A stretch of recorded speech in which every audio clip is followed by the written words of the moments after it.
La parole est à Monsieur Salle.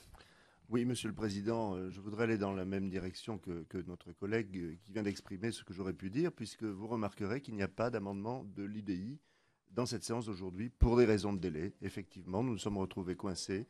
Et donc, nous n'avons pas pu... Oui, non, ce ne sont pas des conditions normales de travail, excusez-moi. Moi, ça fait 25 ans que je siège dans cette maison. J'ai rarement vu des conditions de travail telles que celles-ci. Je suis obligé de le souligner.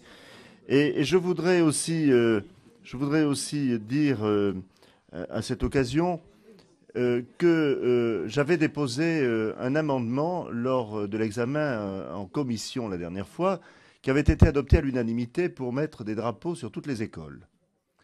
Et j'ai été ravi de voir que le gouvernement, lors de l'examen par le Sénat du texte, revendiquait cette mesure et avait communiqué largement pour dire que c'était une mesure d'origine gouvernementale appuyée par le Sénat. J'en suis heureux et fort aise, sauf que c'est une contre-vérité, puisque c'est un amendement que j'ai déposé au nom de mon groupe, d'autres avaient déposé, la devise républicaine. Je trouve que franchement, il faut rendre à César ce qui est à César, et je trouve que le gouvernement est quand même bien inspiré, bien sûr, de trouver là une bonne mesure, mais enfin quand même, la revendiquer pour soi-même est un peu malhonnête.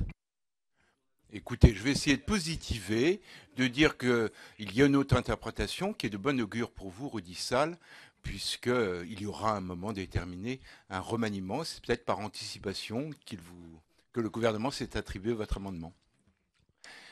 Je donne la parole à Yves Durand. Pardon ? Oh, il y a pire dans la vie, hein, quand même.